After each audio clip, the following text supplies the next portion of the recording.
자, 안녕하십니까. 하이퍼립입니다. 이화여자대학교 수시 면접에 대해서 말씀을 좀 드리겠습니다. 이화여자대학교에서 면접을 실시하는 전형은 아시는 것처럼 고교 추천 전형하고 특기자 전형이죠. 특기자 전형에 어학특기자, 과학특기자, 그 다음에 국제학 특기자 전형에서 실시하고 있고, 미래인재 전형에서는 전년도와 동일하게 면접을 실시하지는 않아요. 이화여자대학교는 2019년도에 비해서 전체적으로 경쟁률이 하락했는데, 특히 고교 추천 전형의 경쟁률이 하락한 것이 좀 눈에 띄죠. 그렇죠? 그리고 이제 이화여대 면접은 아무래도 조금 더 난이도 있는 면접이다. 근데 면접 자체가 공통 제시문이 있거나 또는 뭐 논술형 면접이거나 이런 면접은 아니고, 학생이 대학에 제출한 서류를 기반으로 하는 거니까, 예를 들어서 고교 추천 전형이라고 하는 건 자기소개서를 쓴 게 없기 때문에 학교생활 기록부를 토대로 삼을 거고요. 그 다음에 특기자 전형은 자소서는 쓰지 않지만 대부분 학교생활 기록부와 그 다음에 활동증빙 서류를 제출하다 보니까 활동증빙 서류를 토대로 하는 면접이 진행이 될 수 있을 것 같아요. 자, 자세한 내용을 한번 보도록 하겠습니다. 자, 이화여자대학교는 지금 전형적으로 보면 두 개 전형이죠. 하나는 고교 추천 전형, 그리고 이제 특기자 전형, 이렇게 볼 수 있어요. 고교 추천 전형에서는 390명을 선발하는데, 이건 학생부 교과 전형이니까 학생부 교과 80%에 면접이 20%면 마치 이제 서울대학교 직윤하고 비슷한 형태라고 볼 수 있어요. 서울대 직윤은 학생부 70에 그 다음에 면접 30% 정도 반영하는데, 면접 반영 비율이 사실 별로 크지는 않아요. 그렇죠? 비율 자체가.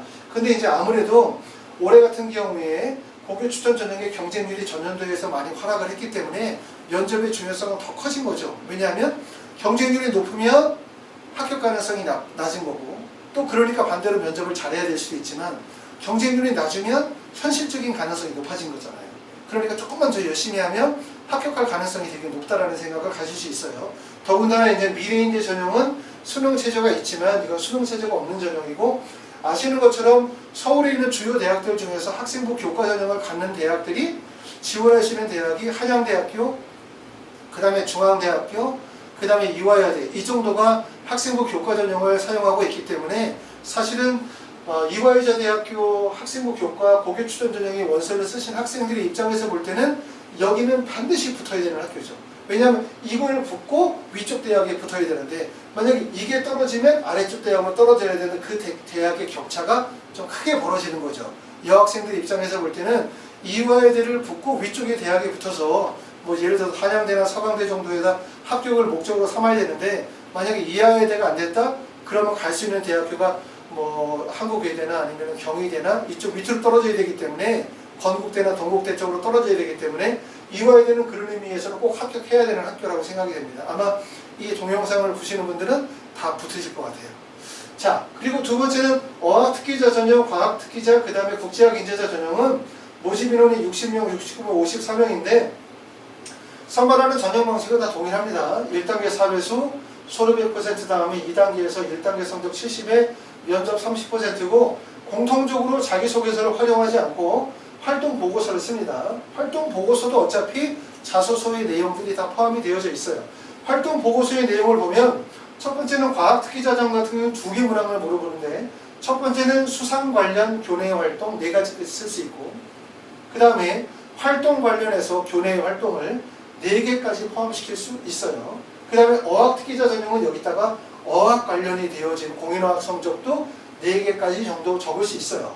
그리고 마지막 문항에 천자 정도 글자 수를 넣어서 수학과학 분야를 포함하여 자신의 역량을 드러낼 수 있는 사안에 대해서 1번과 2번 항목에 작성한 내용을 바탕으로 구체적으로 기술하시오 라고 하면, 사실 이제 자기소개서의 내용을 갖추고 있죠. 그러면서 여기 보는 것처럼 수상이나 어학이나 활동과 관련이 되어진 내용을 4개까지, 그리고 거기에 활동 내용에 대해서 150자 내에서 글자 수를 쓸 수 있기 때문에 이 내용은 마치 연세대학교 특기자 전형의 자소서의 형태를 갖추고 있는 거예요. 그러니까 이거는 활동 증빙 서류라고도 볼 수 있고, 활동 증빙 보고서를 활동 보고서라고도 볼 수 있고, 자소서라고도 볼 수 있어요.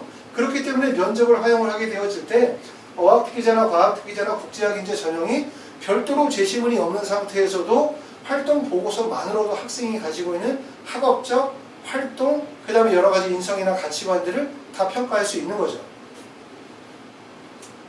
자, 두 번째는 이제 면접의 유형에 대해서 한번 보도록 하겠습니다.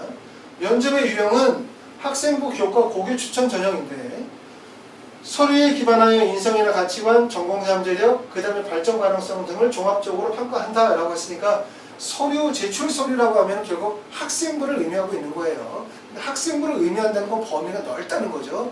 왜냐하면 학생부 교과 전형이다 이런 경우들은 대부분 학생부 교과 전형은 면접을 보지 않는 경우가 하나 있어요. 그냥 교과 100%. 두 번째, 학생부 교과 전형은 학생부에서 수상 경력이나 동아리 활동이나 봉사 활동이나 세분이나 특기 사항까지 만약에 평가한다면 이건 학생부 종합 전형의 범위잖아요. 그렇기 때문에 대부분 학생부 교과 전형에는 공통 제시문을 그냥 보는 경우가 많아요. 이렇게 종합적인 평가를 안 하고.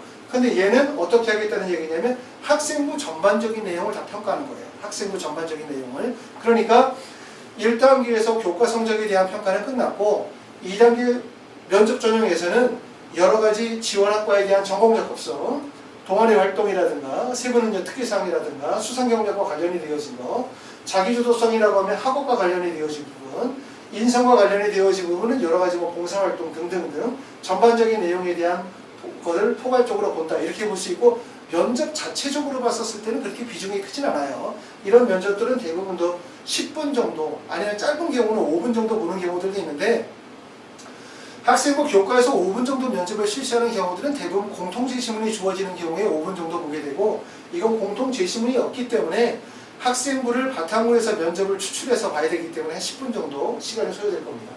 어학특기자, 과학특기자, 국제학 특기자는 학업능력, 외국어 또는 외국어 능력이죠. 그 다음에 성장 잠재력들을 종합적으로 평가한다 이렇게 얘기해요. 과학은 학업능력, 수학과학능력, 성장 잠재력을 종합적으로 평가한다. 그러니까 볼 수 있는 게 조금 전에 봤었던 것처럼 학업 능력을 나타내는 거니까 수상 경력이죠. 그 다음에 활동 역량을 물어보는 거니까 활동과 관련이 되어진 4가지.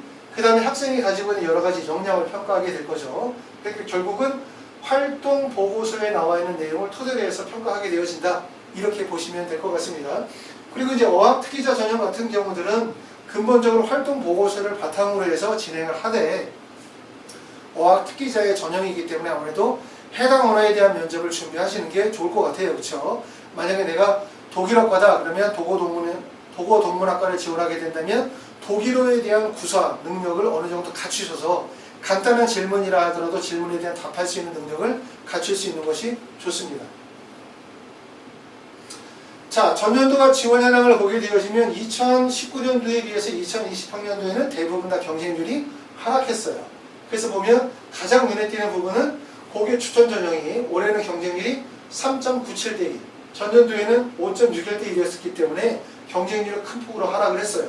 모집 인원은 10명밖에 줄지 않았는데 지원 인원이 상당히 많이 줄어들었다 이렇게 볼 수 있고 미래인자 전형은 8.82대 1, 올해는 7.76대이니까 이것도 1점대 이상 경쟁률이 크게 하락을 했고 어학특기자는 5.57대 1에서 4.95대 1, 그 다음에 과학특기자는 5.11에서 4.86, 그 다음에 국제학 특기자는 5.87에서 5.02대 1이니까 이화여자 대학교는 전체적으로 경쟁률이 하락했고 특히 경쟁률이 많이 떨어진 것은 고교 추천 전형의 경쟁률이 많이 하락했다.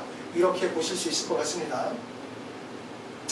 자, 학원에서 진행하는 면접 수업에 대해서 설명을 좀 드려볼게요. 면접은 지금 보면 고교 추천 전형은 1단계 발표가 없어요. 그렇죠? 서울대학교 지역김용전형처럼 추천 전형이기 때문에 1단계 발표 없이 바로 면접으로 들어갑니다. 그 대신에 과학특기자, 어학특기자, 국제학 특기자는 1단계 발표가 있어요. 1단계 발표가 있으신 분들은 1단계 합격을 해야 면접을 들을 수 있기 때문에 이런 분들은 어떻게 하시냐면 미리 예약을 해주시면 돼요. 가예약을. 자, 내가 면접이 10월 26일인데 이때 수업을 듣겠다. 가예약을 하시고 만약에 혹시 예약하셨는데 잘 안 되셔서 불합격하시면 환불해드립니다. 100% 예약한 금액은 다 돌려드리고 그리고 이제 합격하시면 그때 이제 학교생활 기록부나 활동보고서 보내주시고 그리고 나머지 금액 결제하시면서 수업 진행하시면 되고 고교 추천 전형은 2가지 일정이 있어요. 첫 번째는 면접일이 10월 19일, 20일이기 때문에 10월 14, 15, 16일 날 4시간씩 3일 저녁 6시부터 10시 한 반의 인원은 5명 이렇게 해서 파이널 면접 수업이 있습니다. 파이널 면접 수업은 4시간 3일, 12시간 수업을 해요. 주중에 수업을 하는 거죠. 주중에 수업을 하다 보니까 지방에 계신 분들 같은 경우 올라오기 어려워요. 그래서 지방에 계신 분들을 위해서 12일하고 13일 그러니까 요 전주죠. 12일하고 13일 토요일하고 일요일날 2시부터 6시에 4시간씩 두 번 8시간의 하이렐 수업이 예정이 되어져 있어요. 그렇기 때문에 만약에 내가 이때 수업을 들으시겠다라고 하시는 분들은 미리 예약을 해주시면 될 것 같아요.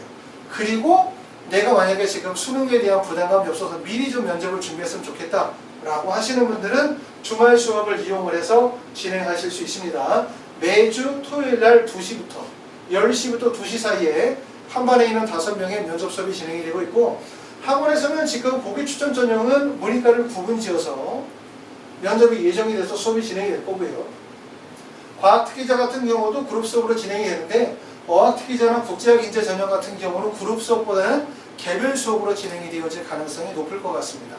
자, 이와 에는 어찌됐든 면접의 유형이 보기 추천 전형이 올해 경쟁률이 좀 많이 떨어져서 좋은 기회이기 때문에 반드시 합격하시고, 또 아까 말씀드렸던 것처럼 이대는 반드시 붙어야 상위 대학으로 올라갈 수 있는 기틀이 되기 때문에 의미가 크고, 그 다음에 이런 어학이나 특기자나 국제학인재 전형 같은 경우는 활동 증빙 서류를 기반으로 하기 때문에 면접이 좀 내용이 좀 깊이 있게 들어가겠죠. 그렇기 때문에 그와 관련된 전공 적합성, 전공의 깊이 있는 면접의 대비 필요할 것 같습니다. 감사합니다.